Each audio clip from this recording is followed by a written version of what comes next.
Olá pessoal, sou o professor João Mota e hoje no canal Sou Mais Ciência nós vamos aprender um pouco sobre funções oxigenadas. Nós vamos dar continuidade à aula sobre funções oxigenadas, no caso, a aula 2. Aqui nós temos então o gabarito das atividades sobre a aula de funções oxigenadas 1. E novamente nós vamos aqui dar uma olhada naquela tabela onde mostradas as principais funções oxigenadas.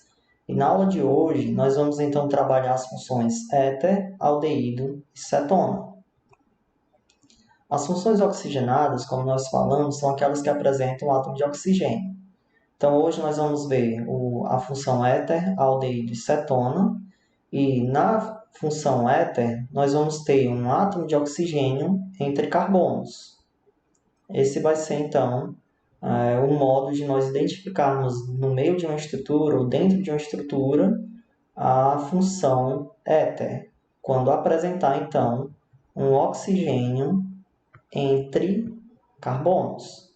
Observação: o nome desses compostos vai ter no meio do nome o sufixo ox. Então, ox vai indicar para a gente a presença de um éter. Os aldeídos são compostos que nós chamamos de carbonilados. E os compostos carbonilados, ou melhor, o grupo carbonila, é aquele que vai ter C-O. Então, C-O é o que nós chamamos de carbonila. E os compostos que têm esse grupo são chamados de compostos carbonilados. Então, quando o composto apresentar uma carbonila ligada a um átomo de hidrogênio, nós vamos ter um aldeído. Então, aldeído, carbonila ligada a hidrogênio. Observação: o nome desses compostos eles terminam em -al. Então, a terminação vai ser -al. Sempre que você vê um composto com a terminação -al, vai indicar, então, a presença de um aldeído.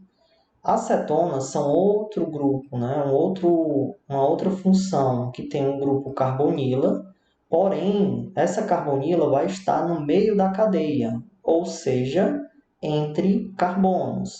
Então, carbonila. Entre carbonos, nós vamos ter uma cetona.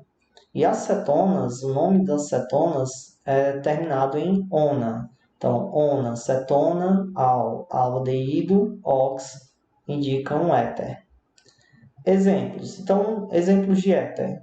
Nós temos oxigênio entre carbonos, indicando então um éter. E como que é dado o nome? Sempre se inicia com a cadeia que tem menos carbonos, aí não vai importar o lado. Aqui nessa representação, nós temos o lado que tem menos carbonos, sempre do lado esquerdo, porém pode ser invertido, mas a nomenclatura ela sempre inicia pelo lado que tem menos carbonos. Então, um carbono, dois carbonos. Nesse caso, o que tem um carbono é a cadeia menor, então eu começo o nome por ela. Met, porque é um carbono. Ox, porque tem um oxigênio de um éter. E aí eu termino com a segunda parte, que é etano. Et são dois carbonos, como só tem ligações simples entre eles, ano. Então, metox, etano. Um outro modo de se dar nome aos éteres, que essa aqui é a nomenclatura IUPAC, que é a nomenclatura oficial. As nomenclaturas usuais, então, utilizam etil, metil, éter. Nesse caso, então, você segue a ordem alfabética. Lembrando, essa nomenclatura é a nomenclatura IUPAC, a nomenclatura oficial. Então, aqui nós temos dois carbonos de um lado, dois carbonos do outro. Então, não tem cadeia menor ou maior. Você pode escolher qualquer uma delas, que no final é a mesma coisa. Etox, et, dois carbonos, ox, porque tem um oxigênio de um éter, e etano, porque é outro grupo. Etox, etano. Ou dietil éter. Di, porque são dois, etil, então dietil éter. Nesse outro composto, novamente um éter. Aqui tem dois carbonos de um lado, três carbonos do outro. Então, lado menor, eu começo a nomenclatura. Etox, propano. Et, dois carbonos. Ox, oxigênio entre carbonos, indicando o éter. Prop, porque são três carbonos. Ano, porque são ligações simples. Então, etox, propano. Aqui nós vamos ter o metox. 1, 2, 3, 4 seria but. E como tem a dupla, buteno, metoxibuteno. Poderia ser colocado também aqui a posição da dupla, que seria, no caso, carbono 1, carbono 2. Então, seria metox, but, 2-eno. Nesse outro exemplo, nós temos 1, 2, 3 carbonos de um lado, 1, 2, 3, 4, 5 carbonos do outro. Então, menor grupo, prop. Como eu tenho o oxigênio de um éter ox, então fica propox. Pentano, porque são 5 carbonos, 5 pent, ligações simples, ano. Aqui nessas imagens é para a gente verificar, então, que os éteres, né, a presença do grupo ou da função éter, oxigênio entre carbonos. Então, isso aqui é um éter. Aqui, da mesma forma, oxigênio entre carbonos. Aqui é um carbono, aqui é outro carbono, o oxigênio está entre eles, então indica a presença de uma função éter. É assim que nós identificamos, então, nos compostos a presença do grupo ou da função éter. Função aldeído. Então, como foi falado, os aldeídos são aqueles compostos que vão ter o grupo carbonila, que é o C-O, ligado a hidrogênio. Então, C-O ligado a hidrogênio, você vai ter um aldeído. A nomenclatura e o PAC desses compostos vai ser número de carbonos e a terminação -al. Então, met, um carbono, e termina em -al, metanal. Nesse caso, nós temos 1, 2, 3 carbonos, prop, e como é um aldeído, termina em -al, propanal. Nesse caso, nós temos ramificações.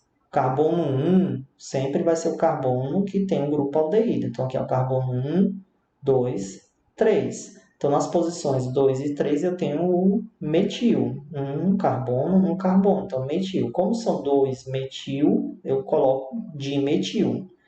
Então, 2,3 de metil, but, porque são 4 carbonos, an e al, porque é um aldeído, 2,3 de metilbutanal. Aqui nós temos outros exemplos de nomenclatura. Então, novamente, carbono 1, que é o carbono que tem a carbonila, e é um aldeído, porque a carbonila está ligada ao hidrogênio. Carbono 1, 2, 3. No carbono 3 tem uma ramificação que é um carbono, então é o metil, 3-metil-butanal.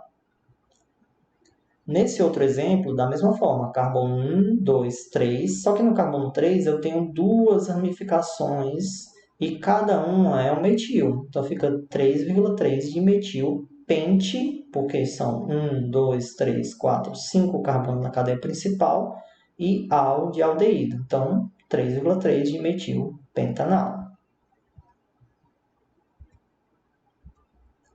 Cetonas. Cetonas são compostos carbonilados que ficam entre carbonos. Então, carbonila entre carbonos, nós temos uma cetona. Como que é a nomenclatura das cetonas? Quantidade de carbonos e a terminação ona. São 1, 2, 3 carbonos, que é prop, e a terminação ona, porque é uma cetona. Então, fica propanona. Aqui nós temos outros exemplos. Então, nós temos o carbono mais próximo da carbonila vai ser o carbono 1. Então, carbono 1, 2, 3, 4, 5. Por que a cadeia principal não desceu? Porque a dupla tem que fazer parte da cadeia principal. E se nós descêssemos, a dupla não faria. Então, cadeia principal tem que ter a função e tem que ter a dupla ou a tripla. Então, carbono 1, 2, 3, 4, 5. No carbono 4, eu tenho a dupla. E no carbono 4, eu tenho uma ramificação, que é o etil. São 2 carbonos. Então, 4-etil. Pente 2-en, 2-ona. Então, lembrando que aqui 4-penten, 2-ona não é a nomenclatura IUPAC. Para ser nomenclatura IUPAC seria 4-etil, pente 4-etil, pente 4-en, 2-ona. Nesse outro exemplo, nós não temos, então, a ligação dupla entre os carbonos. Então, 1, 2, 3, 4, 5, 6 carbonos, que é o hexan. tem uma ramificação que é uma metila, está no carbono 5, então 5-metil, hexan, 2-ona, tem que indicar a posição da carbonila.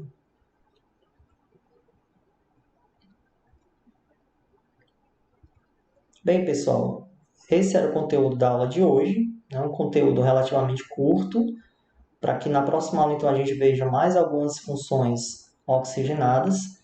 E aqui nós temos as atividades. Então, na questão 1, vocês vão ter que analisar a estrutura e identificar qual seria o item correto referente a essa estrutura. Na questão 2, vocês vão analisar a estrutura da vanilina e determinar as funções presentes na vanilina. Na questão 3, vocês vão ter que analisar a estrutura da zingerona e também identificar as funções presentes nesse composto.